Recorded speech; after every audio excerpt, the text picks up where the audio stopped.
Olá, bom dia a todos. Nós somos o grupo 1 da turma 2 da turma 169 de Odontologia e hoje nós viemos aqui para apresentar o nosso trabalho em vídeo sobre o modelo 8 do nosso roteiro de embriologia.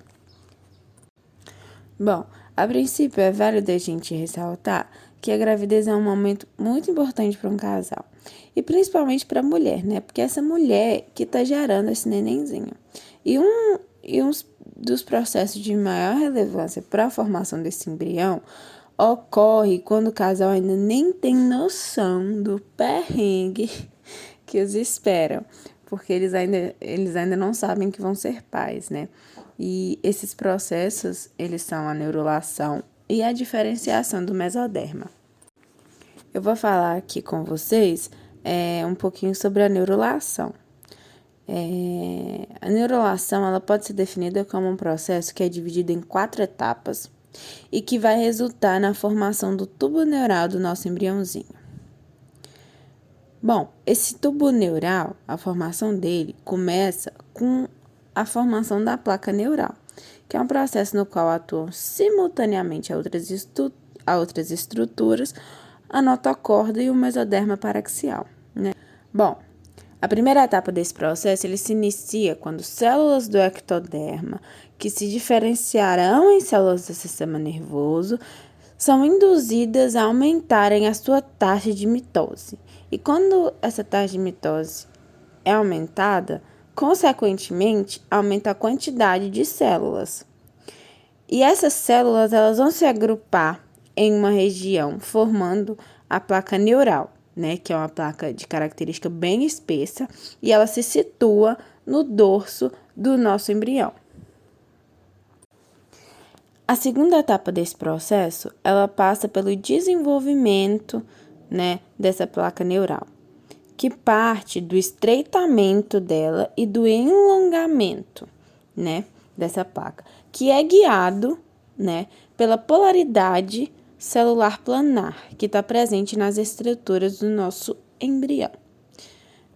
Com o desenvolvimento da placa neural, a gente vai também ter uma renomeação das células do ectoderma, que agora vão passar a ser chamadas de ectoderma de revestimento. E no final do processo de desenvolvimento da placa neural, são formadas duas estruturas. Uma delas é o nosso famigerado tubo neural e a outra estrutura vai se chamar crista neural. E essas estruturas vão desenvolver, respectivamente, o sistema nervoso central e o sistema nervoso periférico. A terceira e quarta etapa do processo de neurulação consiste no dobramento da placa neural, que forma um sulco bem na linha média do embrião.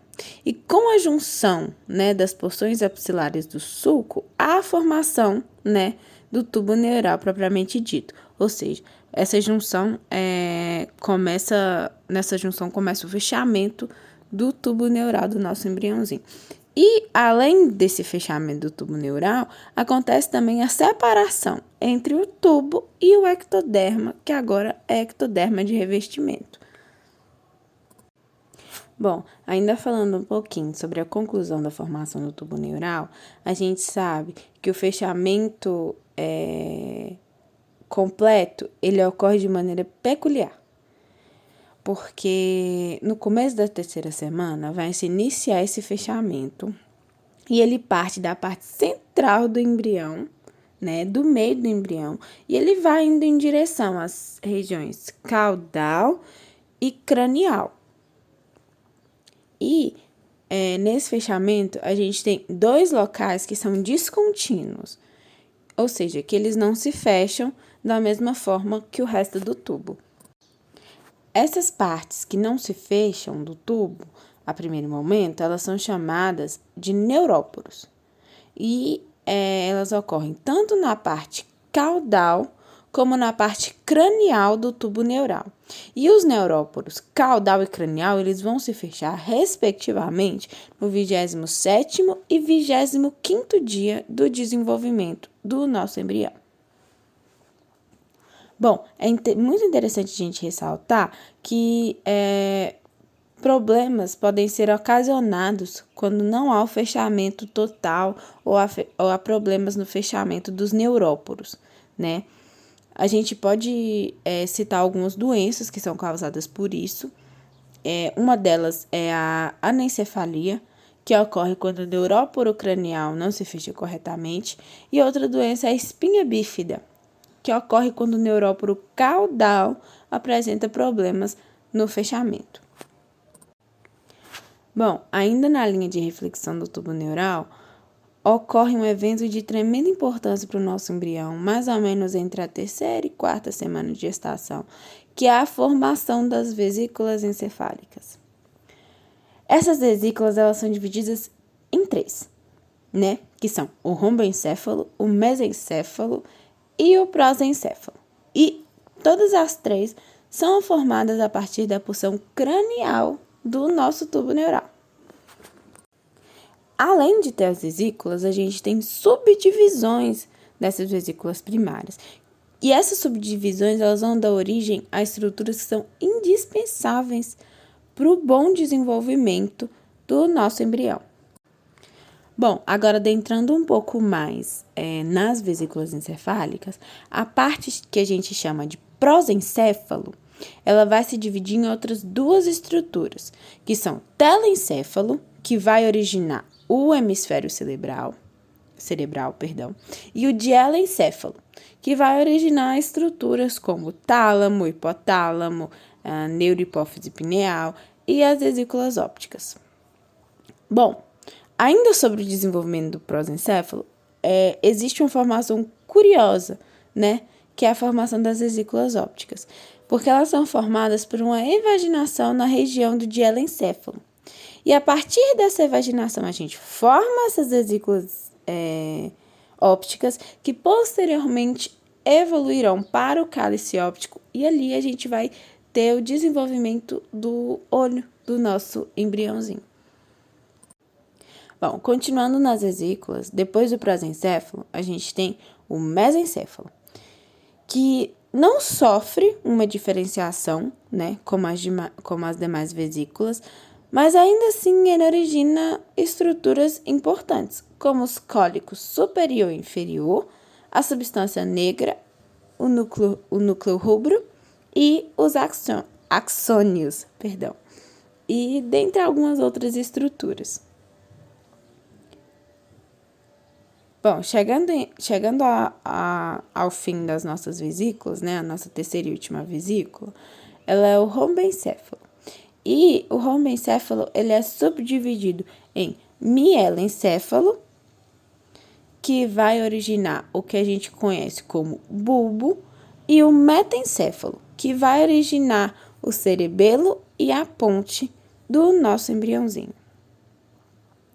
Bom, após a gente conhecer o que as vesículas vão desenvolver, a gente sabe que o restante do nosso tubo neural vai formar a medula espinhal, ou seja, a parte cranial se desenvolveu nas vesículas encefálicas e o restante, né, que é aquela parte ali mais caudal do tubo, ele vai desenvolver a famigerada medula espinhal. Bom, e para fechar, uma outra curiosidade interessante sobre o tubo neural é sobre a origem das células, né, dessa estrutura. Elas vêm todas do neuroepitélio. E essas células desse tubo vão originar a maior parte das células nervosas necessárias para o desenvolvimento completo do nosso embrião, salvo raras exceções, como as células da microglia, mas a grande parte das células nervosas, elas vão ser desenvolvidas, né, pelas células desse tubo. Agora vamos falar sobre a anencefalia. A anencefalia é uma malformação congênita originada de uma neurulação anormal que ocorre entre o 23º dia e 28º dia de gestação, resultando na ausência de fusão das pregas neurais e da formação do tubo neural na região do encéfalo 1, 4 e 5. Em metade dos casos, a anencefalia acontece porque a mãe sofre uma deficiência de ácido fólico durante a gestação. Conhecido como folato ou folacina, o ácido fólico participa do metabolismo celular. Integrantes do grupo de vitamina B, essa substância hidrossolúvel é encontrada em vegetais verdes e vísceras de mamíferos. A presença do folato é fundamental para a formação do tubo neural que dará origem ao sistema nervoso central, encéfalo e medula espinhal. O tubo inicia sua formação após 22 dias da concepção e tem seu fechamento por volta do 28º dia. O remate total do tubo tem função de proteger os feixes nervosos dentro do crânio e coluna vertebral. As falhas do fechamento do tubo neural atrapalham a diferenciação do sistema nervoso central e a indução dos arcos vertebrais, podendo resultar em alto número de anomalias do desenvolvimento. Além da neurulação, na série escolhida por nós, observamos também a diferenciação do mesoderma embrionário na fase inicial do fechamento do disco embrionário nesse modelo.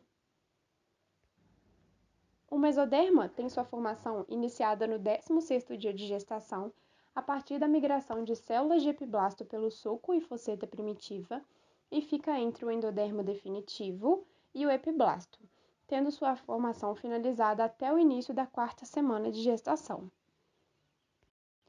No modelo representado por nós, o mesoderma intraembrionário está dividido em 3 compartimentos: mesoderma lateral, mesoderma paraxial ou dorsal e mesoderma intermediário.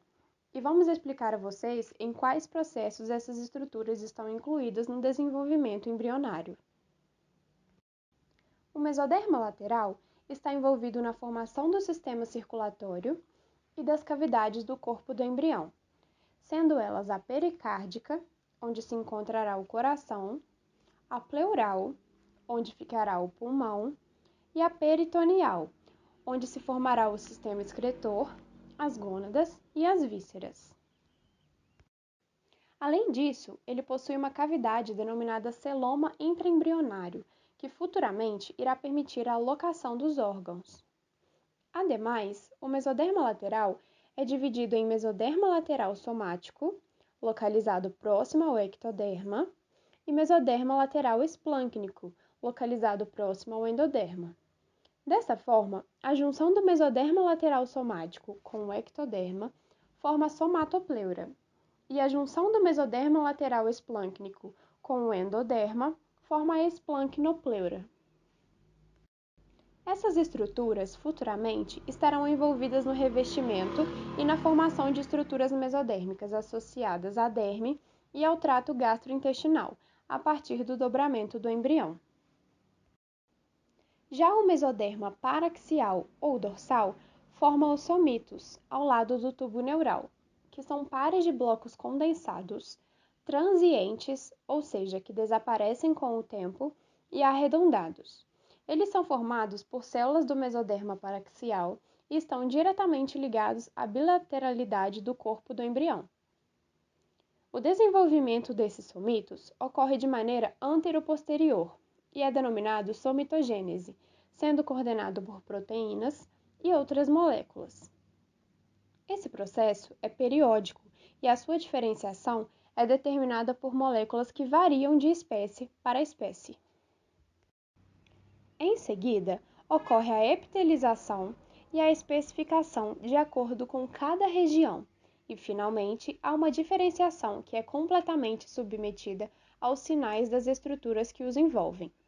Sendo assim, os somitos são diferenciados e compartimentalizados, e cada diferenciação dessa dá origem a estruturas diferentes, que serão explicadas agora. O esclerótomo, porção localizada próxima ao tubo neural, se diferencia em condrócitos vertebrais que formam as vértebras e as costelas. Ademais, ele é dividido em frouxo, que é sua porção cranial, e denso, que é a porção mais caudal. E nessa interface frouxo-denso, os neurônios passam seu axônio e inervam-se os músculos. E a parte densa se funde à frouxa logo abaixo, formando metade de uma vértebra, e a outra metade será formada do lado oposto. Além disso, posteriormente, a notocorda forma o núcleo pulposo, juntamente com o anel fibroso, e essa estrutura dará origem ao disco intervertebral. O sindétomo dará origem aos tendões, que irão se ligar aos músculos e aos ossos. Já o miótomo irá formar a musculatura estriada esquelética do tronco do embrião, por meio de células denominadas mioblastos precursores, que se proliferam, alongam e se fundem formando um sincício, que são células que não possuem delimitação, e formam um miotúbulo, que dará origem à fibra muscular multinucleada de fato. Uma curiosidade apresentada nessa parte é que o número de células musculares dos indivíduos já é determinado ao nascer, e após o nascimento ocorre apenas o crescimento delas, que pode ser por hiperplasia, que é o aumento em massa muscular via células satélites, e se dá em necessidade de reposição quando ocorrem acidentes, por exemplo, ou também pode se dar por meio da hipertrofia, que é um aumento em volume da célula por deposição de proteínas no citoplasma dela, que se dá a partir da realização de exercícios físicos. E por fim, o dermomiótomo vai formar a derme e a musculatura esquelética, incluindo diafragma, língua e membros. Finalmente, o mesoderma intermediário, que está localizado entre o paraxial e o lateral, por isso seu nome, está relacionado com a formação dos rins e das gônadas. As estruturas responsáveis pela formação dos rins estão presentes em todo o eixo crânio-caudal do embrião, e à medida que o desenvolvimento ocorre, as partes craniais e intermediárias se degeneram. Primeiro, iremos explicar a formação dos rins, que ocorre em 3 estágios. No estágio 1, que ocorre no início da 4ª semana, estão presentes os túbulos pronéfros, que nos mamíferos se degeneram junto com a porção mais anterior do ducto, e a porção posterior forma o ducto néfrico. Já o estágio 2, que se dá no final da 4ª semana, o ducto induz o mesênquima a formar os túbulos mesonéfros, que em algumas espécies são os responsáveis por filtrar a urina. Porém, nos humanos e nos roedores, eles não têm essa função, sendo responsáveis pela produção de células-tronco hematopoéticas e, além disso, nos machos persistem e são importantes para a formação do epidídimo, dos vasos deferentes, da vesícula seminal e da próstata. Por fim, o estágio 3, que se inicia na 5ª semana e termina na 9ª semana de gestação, se dá pelos rins metanefros, que formam os rins permanentes e são responsáveis pela filtração do sangue e também pela formação da urina. Agora, explicaremos a formação das gônadas. Inicialmente, as gônadas têm um período indiferenciado em que, a partir da 5ª semana, as células da linhagem germinativa primordial, ou LGPs, como são conhecidas, migram do saco vitelino para as gônadas formadas à frente do mesoderma e se diferenciam de acordo com a expressão gênica ali encontrada. Dessa forma, a determinação primária do sexo do bebê se dá pelos genes SRY, em que, no sexo masculino, a diferenciação se inicia com o comprometimento das células de Sertoli via genes SRY e FGF9. Já no sexo feminino, ele se inicia com o comprometimento das células da granulosa por R-spondin1 e FOXL2, que são proteínas. E a diferenciação secundária do sexo se dá via hormonal, sendo os hormônios responsáveis pela determinação do sexo masculino a testosterona e o antimileriano, e do feminino o estrogênio. Sendo assim, a presença ou a ausência do cromossomo Y é um fator determinante para a determinação do sexo do bebê que está se formando. Na presença do cromossomo Y, a gônada que se diferencia em testículo estimula as células do cordão gonadal progenitor a formar as células de Sertoli, que são responsáveis pela nutrição, que induzem as LGPs, células da linhagem germinativa primordial, como já foi citada, a se diferenciarem em espermatogônias, e as alocas no cordão testicular, que darão origem aos túbulos seminíferos. Além disso, as células de Sertoli produzem o hormônio antimileriano, que degrada os ductos paramesonéfricos, posicionados ao lado dos túbulos mesonéfricos. Ademais, os cordões gonadais progenitores também se diferenciam em células de Leydig, que produzem a testosterona, que atua nos receptores do ducto mesonéfrico, que permanece no embrião macho e se diferencia nos ductos deferentes, epididymários, eferentes e vesículas seminais. Em contrapartida, na ausência desse cromossomo Y, não há atuação dos genes SRY. Então, não há formação das células de Sertoli nem de Leydig. E devido a essa ausência, a falta do estímulo da testosterona no ducto mesonéfrico implica na sua degeneração, e o ducto paramesonéfrico permanece. Dessa forma, a gônada se diferencia em ovários, as células do cordão gonadal formam as células foliculares e as células da teca, e o ducto de Miller forma o restante do sistema reprodutor feminino, ou seja, o útero, tuba uterina e vagina. E visto a complexidade que cerca esse sistema de determinação do sexo do bebê, é aí que podem ocorrer problemas que originam os casos de hermafroditismo. Então, esse foi o nosso trabalho a respeito da série 8, modelos 1 e 2, do roteiro de aulas práticas da disciplina de embriologia. Obrigada por assistir.